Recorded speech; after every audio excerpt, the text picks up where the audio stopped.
And with the push of that button, we are now officially starting Derp Talk Episode 3, the Star Wars special. Today we started about talking not about Star Wars. I Klingons are the best Star Wars character ever. actually did consider playing Star Trek Online while I was doing this just to fuck with people. I decided I haven't played the Corruption in ages, and I really wanted to play that in the background. Now, I just want to say first, because we do seem to bring up Naruto a lot, I loved this week's Naruto because it had a giant fuck you to Hinata. That is all. Slight thing that makes me sad. I love. Did you read what I said on Twitter on how it went down? I did. I love that. Made me sad. Oh, if you don't know what I'm talking about, find a site that's got it right the fuck now and read it.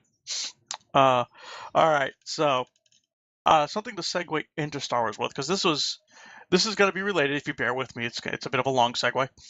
I was watching The 300 Spartans, a 1960s movie today, and I know what I thought when I was watching it. Movies had so much better extras before special effects replaced extras. I mean, here's a movie that's got hundreds of people on screen at once, being an army, and these are people who clearly have trained in acting and trained in fighting, at least vaguely, so that they don't look like they're completely lost. They kind of look like they know what they're doing to varying levels of skill. Unlike the movie 300, where it's all CGI. Yeah, there's like maybe 5 guys in the entire movie, and the rest of it's CGI.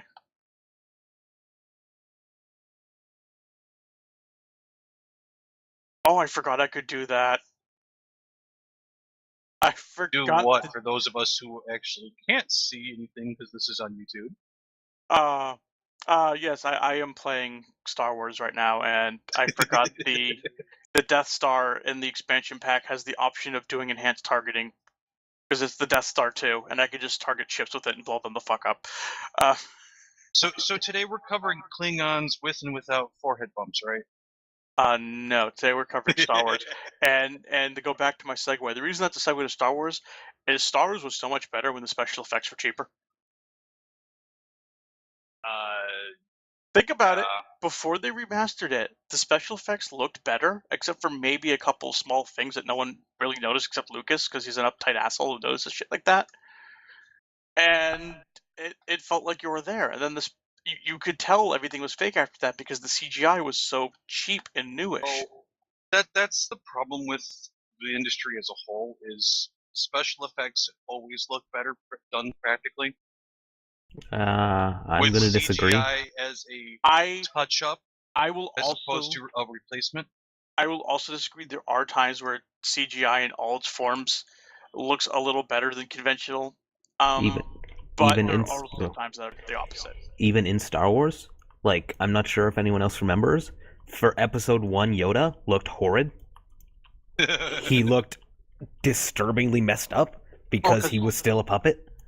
And he looked just weird, like a really weird drunk. Was he like still messed up? Episode? No, he wasn't. No, he wasn't. Episode CGI 1? in the prequels. In Episode 1, he was fully CGI. There was not a single puppet. That's how crap the CGI prequels. was, Flux. You just proved our point. The CGI was so crap, you thought it was a puppet. A really bad puppet. That should tell you something right there. They used the Jim Henson puppets in the original trilogy, but not in the prequels, because they wanted him to have more movement than the puppets would allow. Okay, so I was incorrect. Horribly incorrect. At least they made it look better. At least they made it look better in the other episodes. Well, because the CGI technology got better, and they never went back and fixed it. I love how this planet gives me a Stormtrooper health bonus, and it's so far away from where I started the Empire that there's no point in having this bonus. Let's see, what else were stupid things that were CGI? The really obvious CGI singing guy in Episode 6. Granted, I loved him because he was hilarious and over the top, but at the same time, he was so clearly CGI. Yeah, you can tell it wasn't there. Kind of sad. I mean, in the same way one could tell that the Rancor was never there in the original, because, clearly blue screen at the time. I mean, if all they had done was just touch up some of the blue screen effects, because blue screen was not nearly as good as green screen, that would have been fine. It's all the shit he added because he felt like he had to put new stuff in there as well. Although, to be fair, the inclusion of Jabba the Hutt in one of the scenes in episode 4 was nice. Yes. Because originally it was just what, a guy Although in a they fur coat? unfortunately have to take that praise away because he digitally altered the shot of Han Solo versus Greedo. I'm Yeah. sorry, Han shot first. Fuck y'all. Even Harrison Ford has said that actually makes sense for Han's character, that he shot first. Yes. No matter how much Lucas tries to say otherwise, like, no, Han's a good guy, and Han's like, No, fucking, he's an asshole in come out episode like, 4. no, Han was not a nice guy yet. He was an ex-stormtrooper asshole. Who was in it for the money. I love all the arguments of like Han shot first and not, just because I've watched the Star Wars movies and I actually don't like them that much. So the idea that people get this angry about such a situation is humorous to me. It We're amuses fucking me nerds, that's too. why. But the only reason I ever argue is because it's a clear, distinct thing where if you've seen the original movies, it's clear as fucking day exactly how it went down. Plus, it leads to character growth from being an asshole in episode 1 to being a good guy in episode 4 to episode 6. Yeah. There's character growth. He learns not to be an asshole. He learns to care. Taking that away kind of fucks the character growth, which is important for characters to grow, not stay exactly the same. Yeah, this is very, so it does very diminish. important. It does diminish the character of it, and that's why people are pissed. At least I am, because when I watch a movie, I watch a movie for the story, and I don't like it when there's no character growth. Kind of gets stale. One-dimensional characters are boring. Yeah, and that's just one of the things I don't like about the remasters is, more than anything, the special effects are crap, and Lucas adds things that should never have been added or changed. Well, let's see what Disney Granted, does to the movies now, because guess what they said? The expanded universe that Lucas said, yeah, sure, go ahead. All of it's gone. Which is both good and bad. Mostly good. I'm sad. As much as, well, here's the thing. There are how many books in the expanded universe, Fluxen? At least 100. Too many. And that's just expanded universe post episode 6. That's not counting expanded universe between movies. Expanded universe post episode 1. Expanded universe the Old Republic. There's so much expanded universe, and each section of the expanded universe has dozens, if not hundreds, of books and materials, and none of them stop to compare notes. Luke in fucking the post episode 6 realm face heel turns more than a cheap wrestler who just really wants to get paid for appearances. It's worse than some of the shit that WWE pulls off. Yeah, the problem with the expanded universe is everyone's like, "Oh, so good." Yeah, some of the stuff was good. Thrawn was good. Some of the older, some of the stuff awesome. before the Jedi was good. The rest is essentially just fan fiction that was given the okay. Because Lucas didn't understand but saying I no. like all of the 30 random furry races that popped up out of nowhere for some fucking reason. Here's the funny thing. Those furry races, for the most part, already existed. They just didn't I'm sorry, it's not more than 30, it's more than 50, I just counted. There were a number of furry races for you furries out there who may or may not be watching for whatever reason. There were plenty of races that could have been considered furries that were established either in background shots or in official material produced by Lucas himself that just never got the spotlight until the expanded universe. They existed. They just, never had a chance to be in the spotlight because they were peripheral to the characters involved in the story. I mean, boo-hoo that your shining furry races are now back to being background peripheral things. But you know what? It's Disney. Disney's probably going to use at least one of them. It's something mildly, vaguely important. I just it's the Amarans, because the Amarans are kick-ass. Plus, they're traitors, so that makes sense that they would be in there somewhere. Anyway, yeah, honestly, other things that were lost that were stupid. The idea that a droid could be a Jedi. There was a droid Jedi at one point, and Lucas was like, yeah, cool, have it be canon.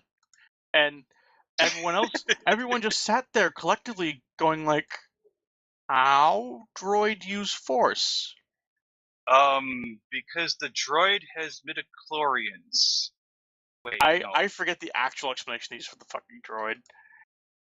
But Was that before or after Lucas retconned the Force to be dealing with midichlorians?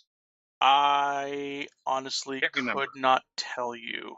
Because that might have been something he did after that book came out. Decided to say, "Here's how the Force works. It's midichlorians. There, fuck you guys." Yeah. I don't recall. It was in either the PS1 or the PS2. I want to say the PS1 era. I think it was a PlayStation 1 game that featured that. And they just decided, yeah, droids could be force sensitive. And you just sat there going... I think that might have actually been before Lucas decided to use midichlorians. I think it was. Although, bear in mind, episode 1 came out a lot earlier than I thought it did. When did it come out again? I forget. It's been a while. It was somewhere between 99 and 2002.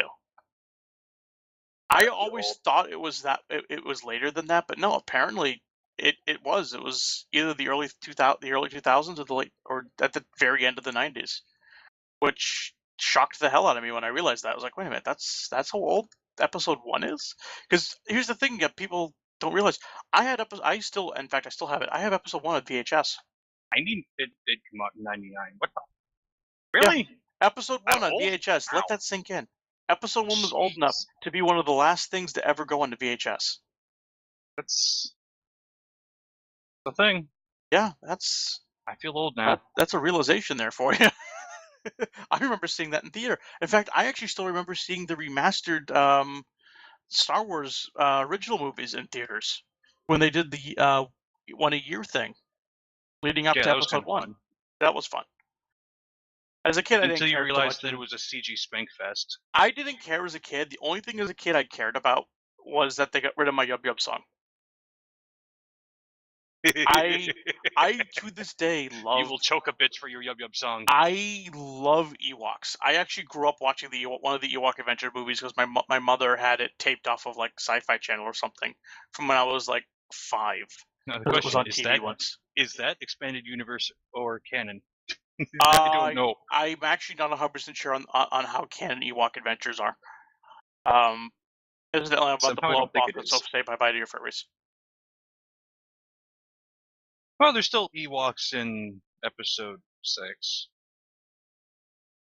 See, that's the thing that bothers me is I think in a few expanded universe things they established Ewoks before anyone even knew that Ewoks existed.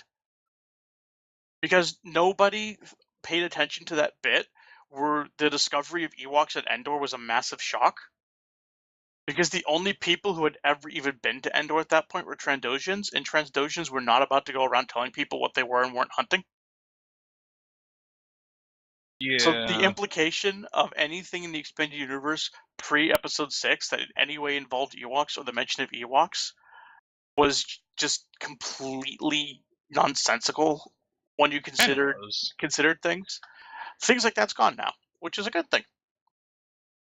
I think the best thing about the expanded universe no longer being canon, though, is you can pick and choose now. Yes. You don't like something of the expanded universe, you can ignore it. Like I can ignore. You don't have to worry about it anymore. Hell, if you want to run a Star game and want to include a little bit of expanded universe, but not the other part, you can do it now, and your players can't bitch at you because none of it's canon, and you're deciding to say, I'm choosing this to be in my story, but not that because it's mine. I don't have to let you do this because that's not canon. So that's kind of awesome.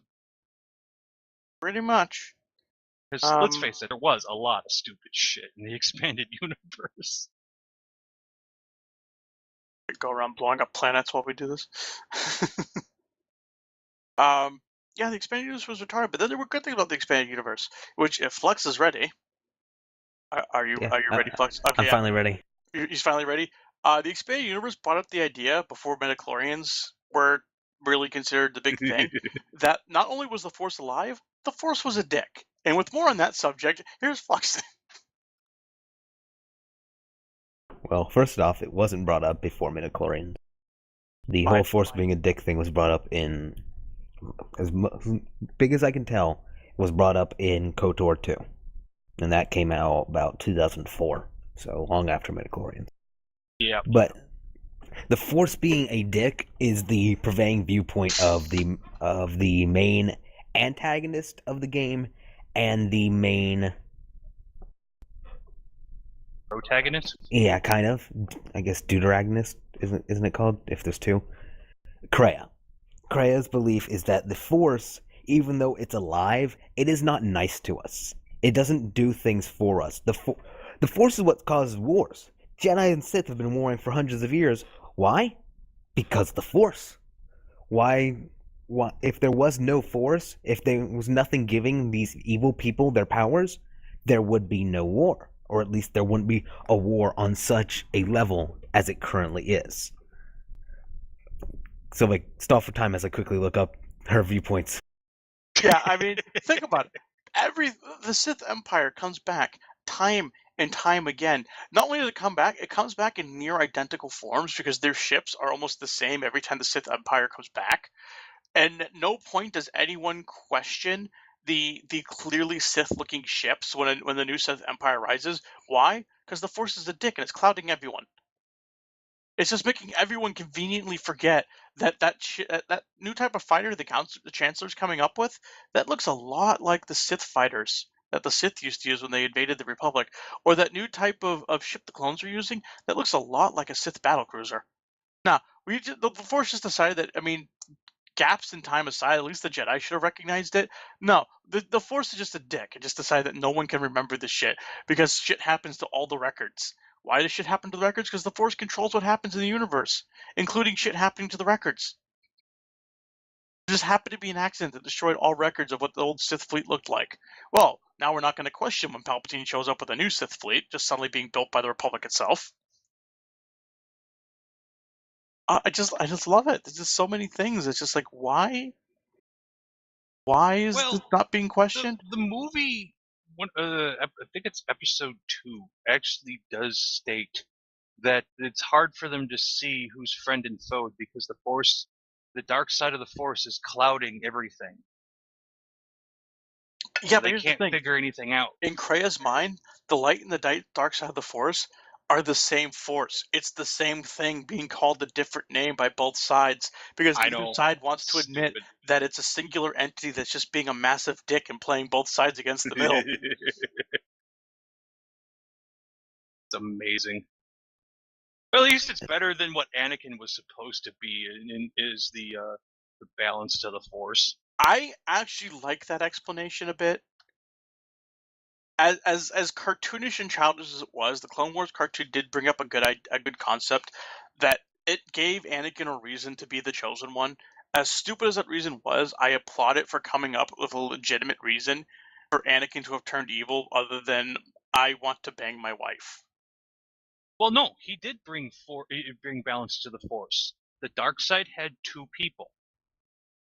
The Jedi had thousands. So what does Anakin do? He kills all the good guys. Well, actually, if you go with KOTOR, which we are right now, there's actually another part of the prophecy that was lost to the Jedi and only the Sith knew about. It was eventually lost to the Sith.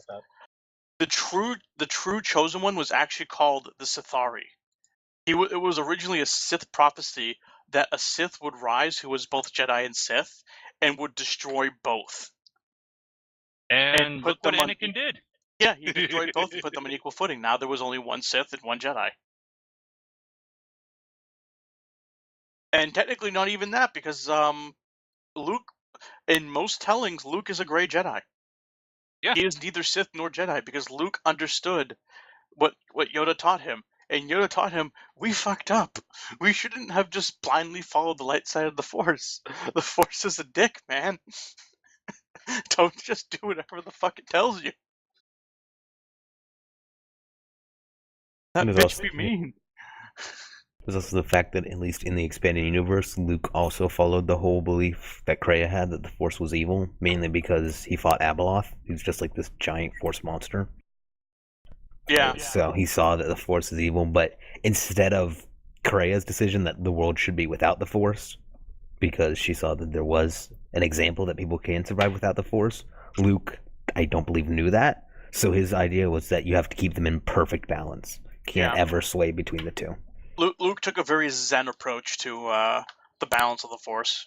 One can only hope that the new trilogy that's going to come out by Disney actually kind of holds that viewpoint of the Force with Luke, because apparently they did get Hamill to come back as Luke. They got Hamill to come back. They got Ford to come back.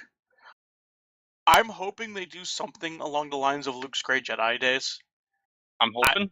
I'm hoping they do that. I actually would not mind a 3-movie arc that tells the story of the Solo brothers. Oh God, no. Because here's the thing. That would be Disney's chance to take one of the shitty things of the expanded universe and make it good to prove that they can be a good Star Wars provider. Oh God. If they can take one of the stupidest things in Star Wars and make it entertaining, I hats off to them. I want them to accept this challenge. Because if they just do one of the cool things that everyone loves in the expanded universe, that doesn't tell us much about their ability to handle Star Wars as a property.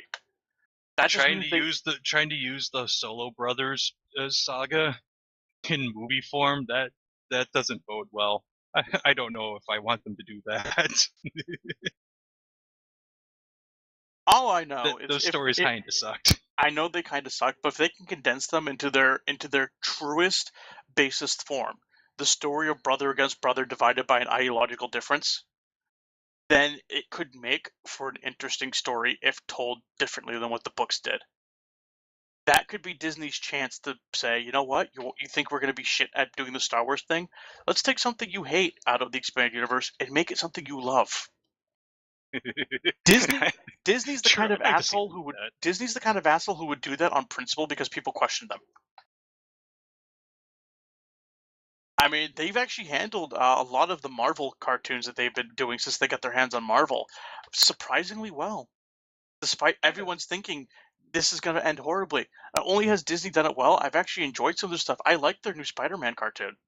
Although I do have to say, I've seen bits of it. I love it.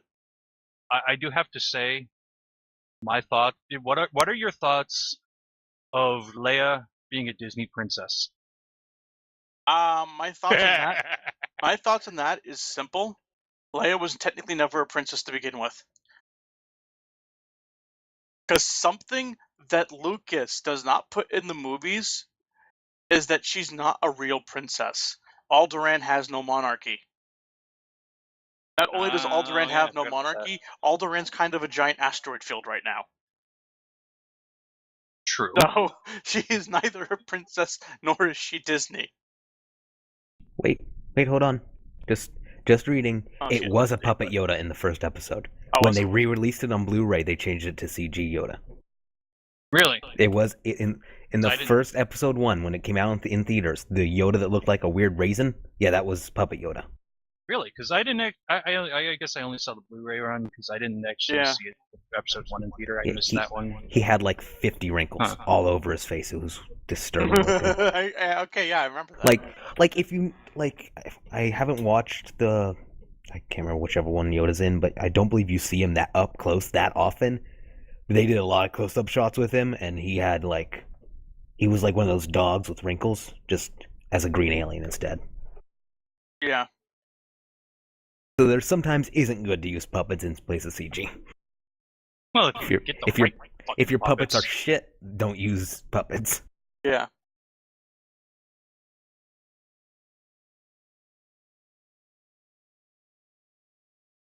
Yeah, I just love Krea's entire philosophy. Horse is a dick. I forgot to try text to speech, so everyone knows where to go to get that link now. Why didn't you turn it off, Sovik? I completely forgot I turned it back on the other day when I was playing Sim with Wheel Girl. I need to send secret pictures to you during the podcast. Well, you know at least it won't pick up on the mumble recording for YouTube. YouTube didn't hear you do that. That's true, and I'm giving. Let me read it out. And wikipedia.org/wiki/Star Wars Episode 1 The Phantom Menace *media viewer /file Yoda _DVD _BD.png. I would like to bring something up. FFan in my chat room has brought up two good points. One, only a moon could kill Chewie in the expanded universe, which is kind of metal. And no fan, we never, ever see any of Yoda's race except in KOTOR 1, KOTOR 2. And even then, we only ever see one, and it's the same one in both It's also games. female Yoda that you see once. Did they establish that female Yoda in that one I shot? think so. Let me check. I love that they've never actually established the name of his race that I'm aware of. Well, they tried to, and Lucas, I guess he was allowed one veto for the expanded universe. He vetoed that when they were planning on revealing the name of his race. He's like, no one should know what Yoda is. That's And kind of that's the hilarious. only time Lucas really ever involved himself with the expanded universe. That tells you a lot right there. I mean, I kind of agree with him. I kind of like the idea that Yoda is very mysterious and we don't know what Yoda is or where he's from. I feel like if we knew that, it would kind of cheapen the mysticism that is Yoda. Because every example of Yoda's race that has been seen, all two of these examples that have been seen and spoken, are very mysterious, very wise, and have this very innate seeming connection to the Force. And revealing about that would be like when we revealed the Force was a bunch of fucking bacteria. It'll just cheapen the overall effect. Parasitic bacteria. Oh yeah. Well, not so much parasitic. What's the symbiotic bacteria?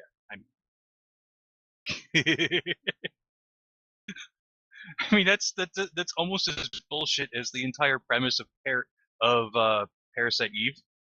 Midichlorians erupt from from your body, killing you, and they're going to take over the world now.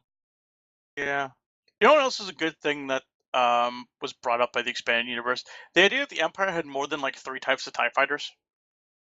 And that they didn't just sit on their ass all day doing nothing, but when the rebellion slowly winning the technology war with fighters. Because you got the idea, they had the TIE Phantoms, the TIE Defenders. I kind of liked all those different fighters they did in the different flight sim games. Sadly, I believe those are all are now retconned out now with the deletion of the expanded universe. So that TIE Defender Squadron I just launched will never again see the light of day. Nope. Just sad. I used to play those things on fucking and I'm gonna kind of reveal how old I am a little bit here. I used to play TIE Fighter.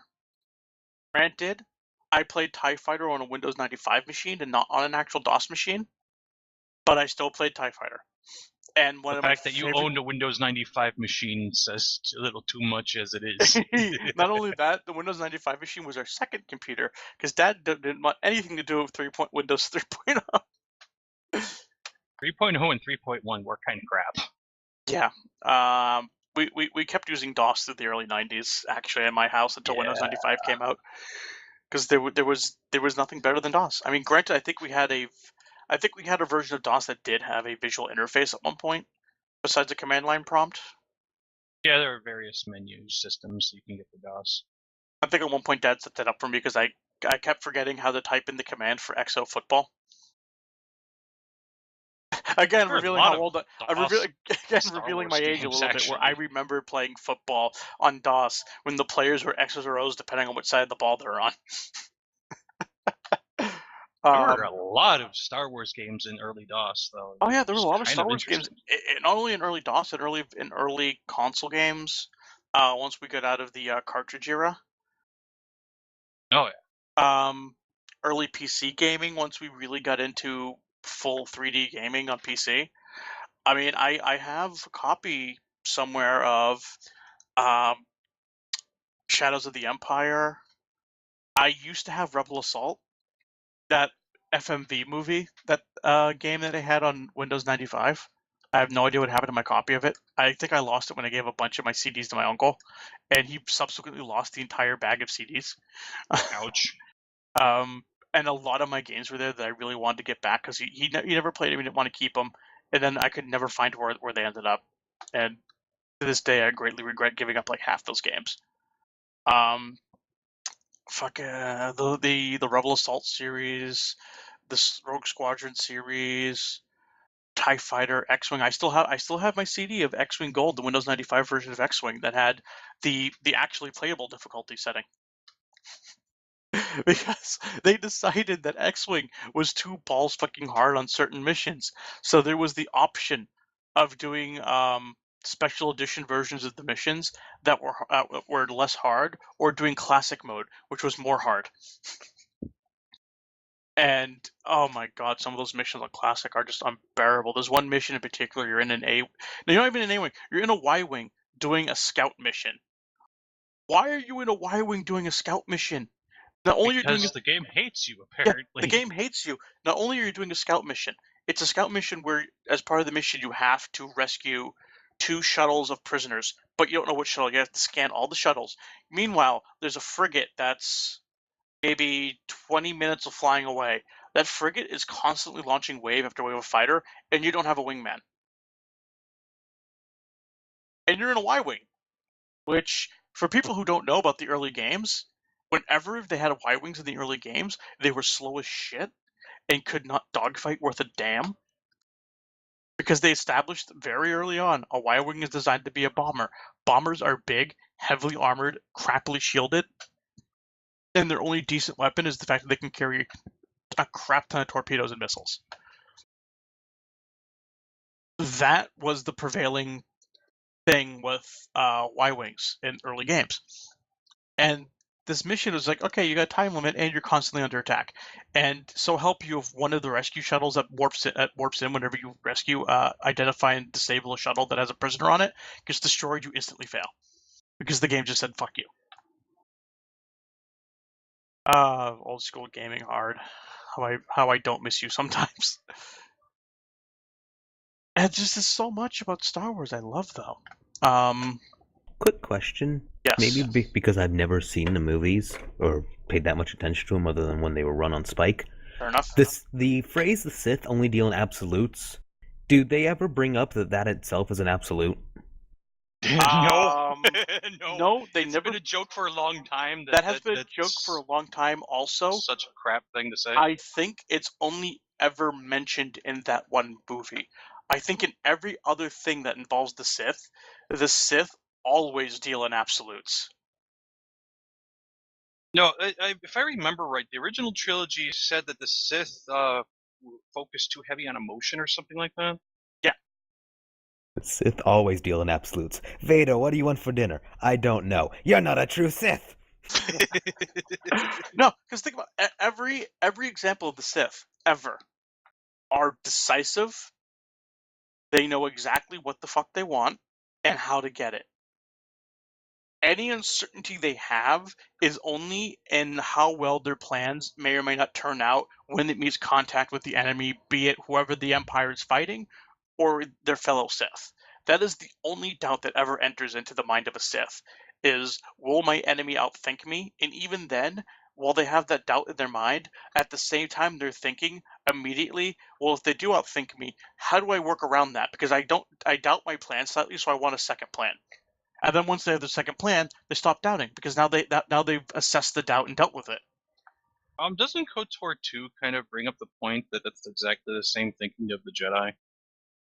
KOTOR Yeah. 1 and 2 bring up the idea that both the Sith and the Jedi basically are following equal dogmas from opposing viewpoints. The Jedi are trying I to always went gray in those games. Yeah, because the Jedi want to bring order to the galaxy through pacifism and just general control of your emotions, peaceful thought, etc., blah, blah, blah, boring as fuck ways of living. Then the Sith are the opposite. They want to bring order to the galaxy as well, but they don't want to give up their emotions or their passions, and that leads them to be more authoritarian than the Jedi. But at the end of the day, in a weird way, they're both kind of authoritarian. Only one's more of a pacifist authoritarianism, which seems like it shouldn't make sense. But somehow with the Jedi, you can see it when you're just looking at the way the Jedi operate, because anything that's against the Jedi Code is just labeled evil. It's either labeled evil or morally gray.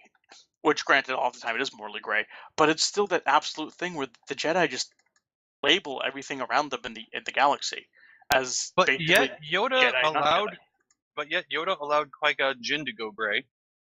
Right, because Yoda, something they established in the expanded universe.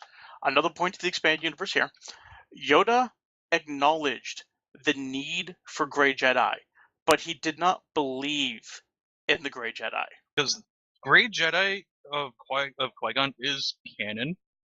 Yeah.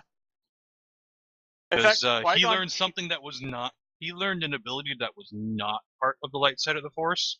Because the that was light being a side Force believed ghost. when you die, you let go. Mhm. Qui-Gon learned a trick. Yeah. He learned the Force Episode ghost, 1, which is it's like the end of Episode 1.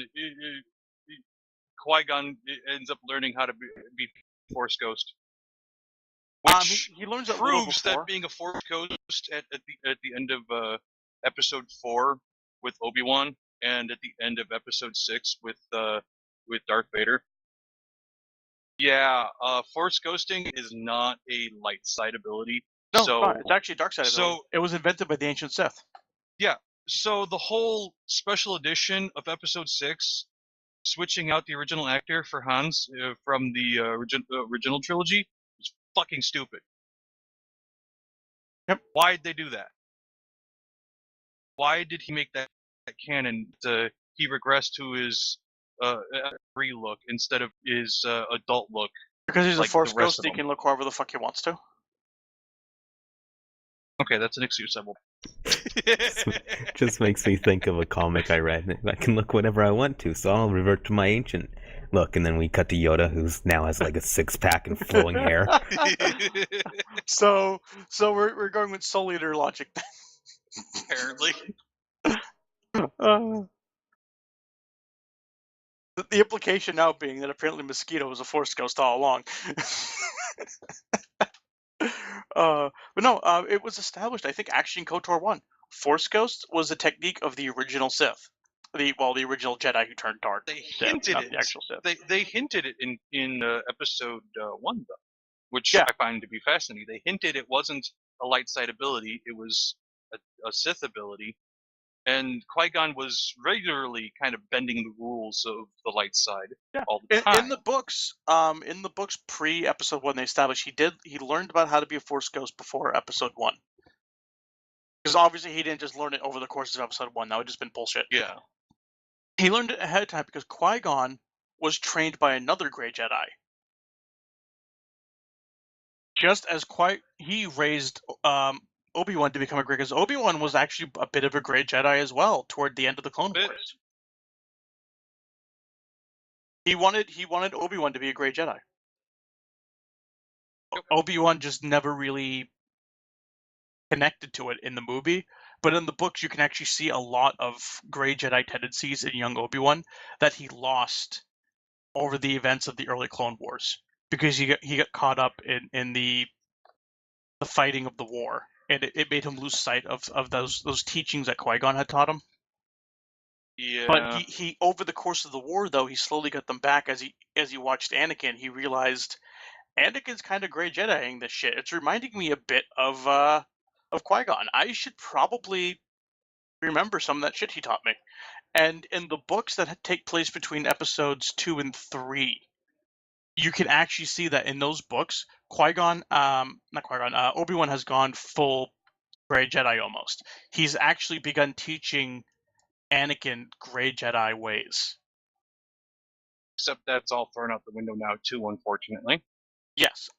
Believe it or not, if you want a good Star Wars Expanded Universe read, pick up the Scholastic book series of books that take place in the early movies, back when Scholastic was big and Star Wars was big at the same time. Those are actually really good stories of, the early career of Qui-Gon training Obi-Wan, Obi-Wan training Anakin. Actually, I think the Anakin and Obi-Wan stories were actually technically between Episode 1 and Episode 2, but yeah, they were between Episode 1 and 2 because the last book is the setup for the start of Episode 2 with the assassin trying to kill Padme and all that. But regardless, Those were really good stories. Even though the movies threw some of those out the window, especially in the case of how Episode 2 turned out, because neither one was very Grey Jedi-ish despite the books. And of course, we got the end of Episode 3, which is now canon, in Vader being a whiny little bitch at first. Well, What the hell was that? I can kind of forgive that. The only thing that makes that stupid was the tone of the no. If the no had been a little more serious, a little more heart-wrenching, that scene actually would have worked. I don't think James Earl Jones had it in him. No. Let's face it, James Earl Jones, he's awesome, but he's played some of the stupidest campy shit ever. I mean, look at him in Conan. I love him in Conan. God, it's amazingly stupid. Oh yeah, I love it in Conan. But no, I don't think he had it in him to do that no correctly. No. It was gonna be silly no matter what. There was no way around it. Unfortunately, it's canon now that he's a whiny little bitch. Talk about demasculating one of the most evil villains ever. He wasn't evil. All he did, was he was a guard dog. All he did was sit there and be menacing. They pretty much established in most of the expanded universe, Vader really wasn't much in the way of evil. He was the Emperor's dog. His job was to be an enforcer. That's all he was, pure and simple. That was Vader's role in the Empire. Was he was the force using enforcer of the Emperor. Well, if shit wasn't happening on schedule or the way the Emperor liked it, he sent Vader in. Vader corrected the problem, put someone else in charge, and left. That was Vader's role. In fact, that's the reason why he and Tarkin got along so well, because more often than not, Vader put Tarkin in charge, because Vader understood that Tarkin got shit done. So more often than not, Vader would go in and be like, okay, you're incompetent. Force choke, get Tarkin the fuck in here. But that's another sticking point of the expanded universe is secretly he was trying to overthrow the Emperor to rule the galaxy for himself. Actually, believe it or not, Force Unleashed never made canon. No, exactly. It's expanded universe. Even when expanded universe was still always allowed to be canon, Lucas never canonized Force Unleashed. Really? I didn't know it was never part of the expanded universe canon. Really? Huh. Well, now I can pick and choose because all of it's thrown out, and I say that that's part of my canon. Nah. Even Lucas kind of looked at Force Unleashed and said, "No, dude, Force Unleashed was awesome. It was awesome, but he still looked at it and said, "You kind of missed the point." Setting up Episode 4 is amazingly stupid." Oh yeah. The only problem with Force Unleashed is it makes Vader look like a pussy. It does. Who immediately abandons his treasonous attempts anytime the Emperor gains wind of it. He never has follow through ever in Force Unleashed. It's like it's like, oh, the Emperor sniffed out. Well, sorry, fuck you, apprentice. Where's your ups, Vader? Force Unleashed 2 goes, well, fuck it. What am I doing now? Fuck it, I'm gonna help the rebels. Yay! It's even worse because Starkiller's an idiot. Oh, you have betrayed me. Well, I'm gonna work for you again, Vader. No. Yeah, why? He's gonna betray you again. No, they did explain that because clone. He was a clone of Starkiller, and he was brainwashing the clones to be loyal. And any clone that wasn't 100% loyal, he killed. Only the last clone he made was as strong as Starkiller, which was something he hadn't quite been able to replicate, and also not completely loyal, because he still had some of Starkiller's memories, which was something he was trying to root out. He wanted to clone Starkiller without Starkiller's memories of being a rebellious traitor. That's not how cloning works. Oh yeah, Vader kept running into the issue where because he had to train him using Starkiller's memories, the memory repression he was using probe droids, he was using interrogation droids basically to then root out the memories. He trained him with the memories and then try to suppress them or make him turn on his allies. Like he made a bunch of replicas of Proxy, and these replicas of Proxy would turn into the chick he fell in love with. and he'd force the robots that look like her to try and kill him. So But wait, he'd be forced to hate the woman he thought he loved, to try and destroy his memories of her. Unfortunately, this all ended up backfiring horribly. so wait, if all the clones have the memories of their previous people, does every single stormtrooper relive Boba getting his head cut off? I don't think Jango's memory of being Doesn't work decapitated that was way. in the cloning tanks. Because remember, they took the template of him actually before technically before episode 1. Was when the template for the clones were made. I forget, was there any reason given why they just took Jango Yes. as opposed to anyone else? Yes. Yeah. Dooku set up basically a massive test where I don't know if he hired exclusively bounty hunters, but I know he did hire a bunch of bounty hunters. He set up a series of next to impossible bounties that would basically serve as a test of the combat strength of anyone he had his eyes on, and he basically looked, okay, who could actually pull this shit off? Okay, these guys pulled it off. I'm going to now find a way to pit them against each other to further test whether or not they can be good soldiers of cloned. And Jango Fett pretty much bossed his way through every single test. There's actually an entire video game dedicated to explaining how he became the template for the clones. Now, is any of this canon anymore? I don't think so. No, I'm pretty sure pretty sure Star Wars Bounty Hunter was uncanonized along with everything else from Disney. Yeah. Well, the fact that Jango's still part of the progenitor of the clones is still canon, though. That's still canon, but the explanation in the game is not necessarily canon or not. We would actually need official word from Disney on that to be 100% sure. Therein lies the problem is what is canon and not canon? Well, nothing. Disney has said the only things that are canon currently are the 6 movies and Clone Wars. Yes. Everything else thrown out the window.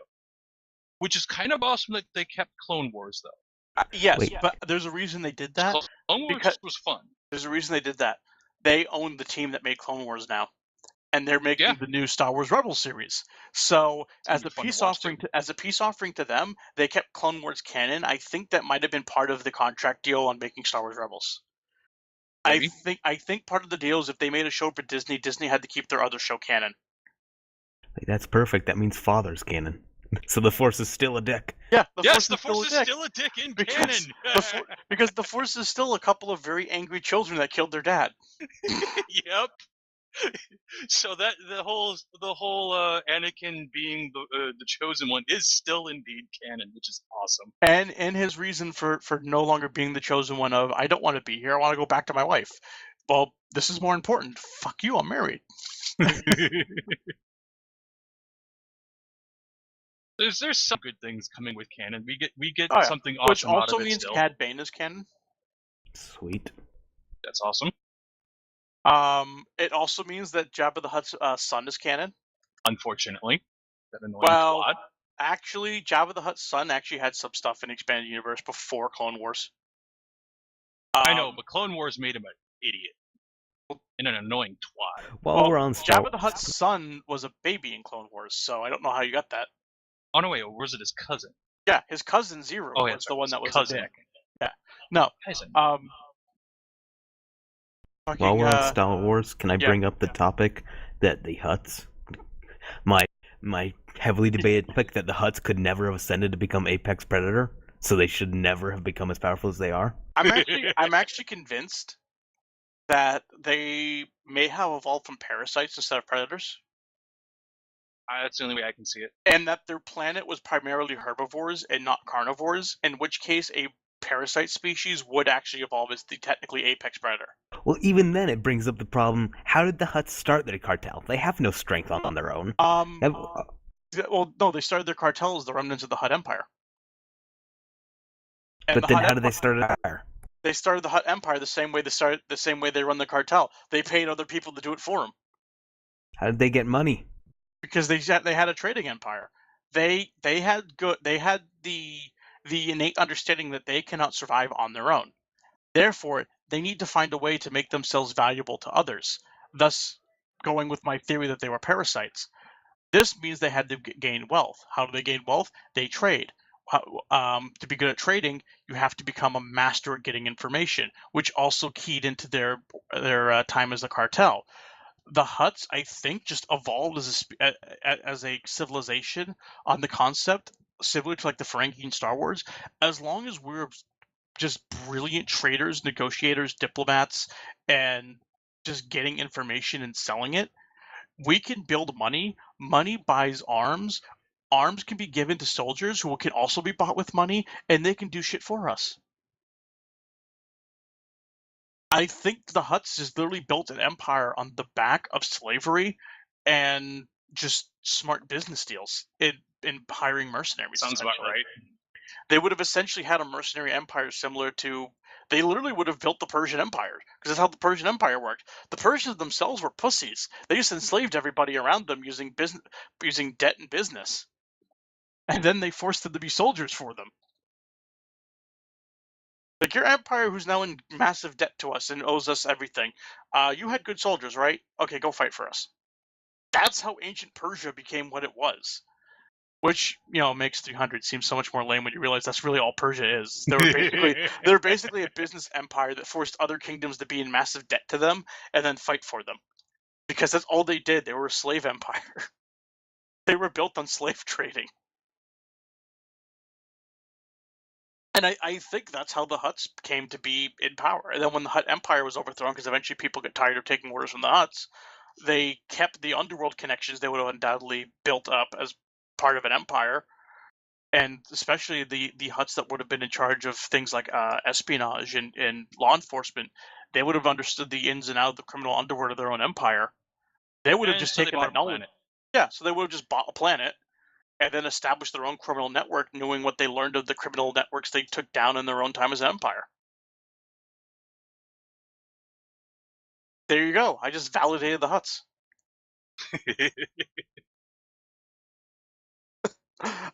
and with like a minute left to go, I mean, I'm on a roll today.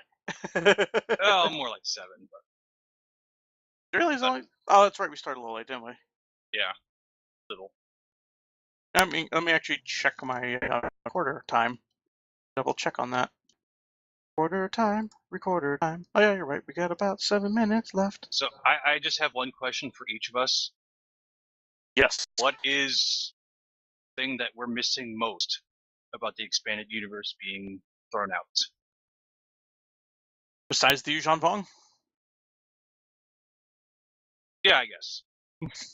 because if you were thinking we're going to have this conversation without including the Yuuzhan Vong, at least minorly, then you're mistaken. My thoughts on the Yuuzhan Vong. They started out cool and they became bullshit at the end. But no, what do you actually miss that's now non-canon? I miss the Zon Consortium, honestly. And I think Dark Sun's also not canon anymore. The two rivals to the Hutts. Which means in lore canon right now, the Hutts have no rivals. They just own the underworld. Which always bothered me as a concept. That there was no competition, no upstart thing trying to overthrow the Hutts as the head of the underworld. I mean, the Zon Consortium alone was awesome, even if a little broken, because Tiber Zahn himself was trained by Thrawn, who the expanded universe established as like the Sun Tzu of Star Wars. The guy is just a fucking tactical genius, and he trains a guy who basically says, I know you trained me to fight like Empire and shit, but I'm gonna not do that. I'm gonna go start a criminal empire. What? Yeah, I'm gonna do that now. Okay, bye. And I just love it. He was so badass.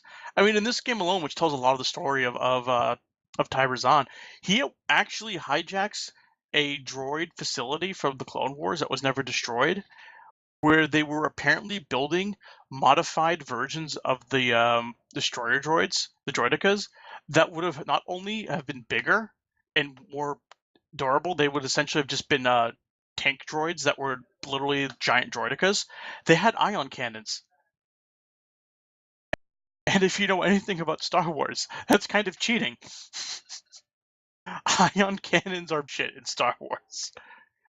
Because any droid, shield, or ship hit with enough ion blast just gets disabled. Because what's an ion blast? It's a concentrated bolt of EMP.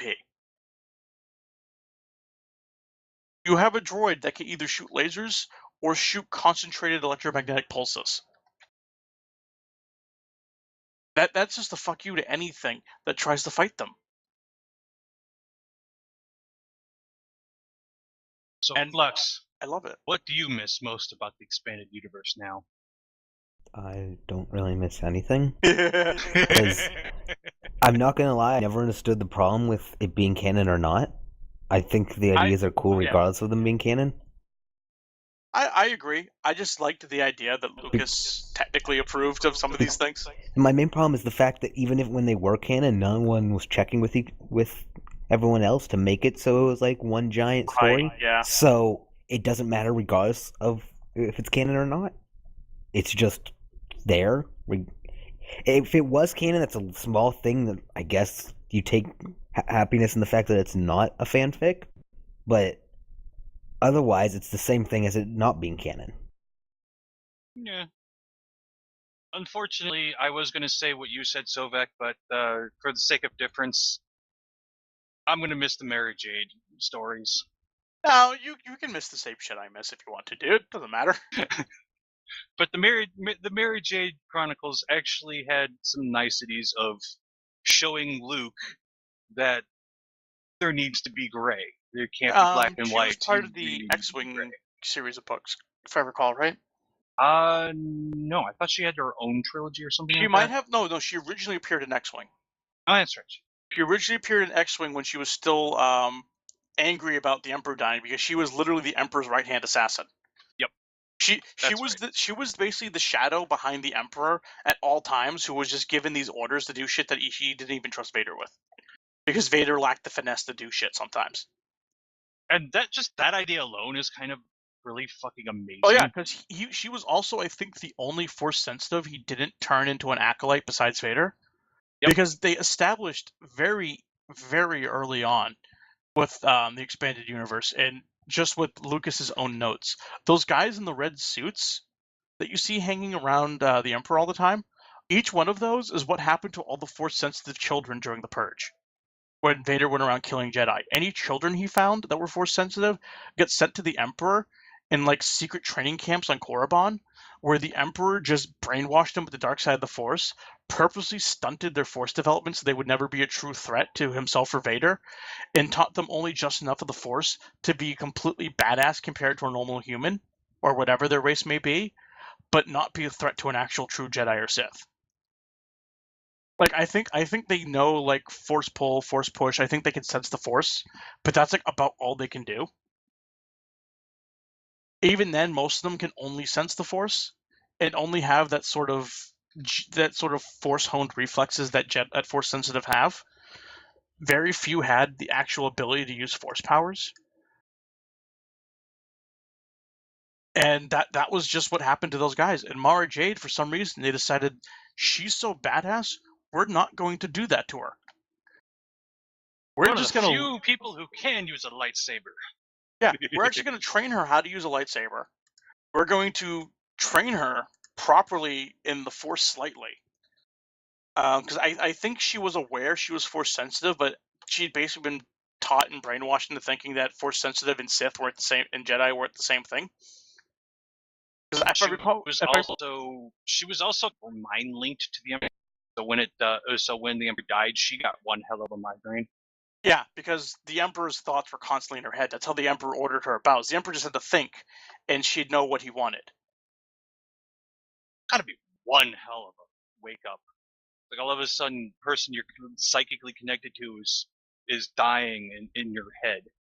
I don't think there was any. I don't think there was any dying involved when the Emperor fell down that shaft. I'm pretty sure that shaft went straight into the power core of the fucking Death Star. Yeah, he was screaming all the way down. Actually, I think in canon they pulled the thing like that story Jolie Bindo did. I think the Emperor falling into the core is actually part of what made it overload, and not the torpedo shot from the Falcon. Because as we establish, because I think we have just enough time to go over this, the Emperor was a little bullshit. The Emperor had the ability to literally force bomb a planet. He could just summon up dark side energy from the planet and use it to blow up a planet if he wanted to. He didn't need the Death Star. Yeah, Actually, wait. Now I realize what I regret losing. If I'm not allowed to cheat, I regret that the KOTOR games aren't canon anymore. Then. Yeah, I do too. Because the Revan's entire concept I think is cool. I liked Kreia as a character. Granted, Kreia's whole philosophy, even when it was canon, got immediately retconned by every single thing that came out. Because they're like, no, the Force can't be evil. No. And even in philosophy, it wasn't really evil. It was just a dick. Which we come full circle to.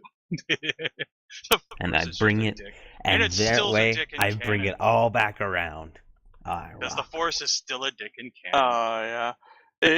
And because we don't really have time to go over it, if you want to know just how bullshit the Emperor was, go to his Wikipedia, his Star Wars Wiki article, and just look at all the random Force shit the Emperor knew how to do because he was the Emperor. It will make you shake your head at some points and just make you go, oh my god, that's fucking awesome at others. And I honestly think that might be the note we're finishing on. Let me just double check the we should finish that recording time. On that. Yeah, let's finish that off on that. No, and then on the note, what do Ewok babies look like? Are they smaller? Are they furry or not? Yes. Do they have hair? Yes. Oh, that's disappointing. Does a bear shit in the woods? Flux, you forget one thing. Ewok Adventures is a thing, therefore I have seen baby Ewoks. And on that note, thank you all for watching. But what about baby droids? There are no baby droids, Flux, and their illusion.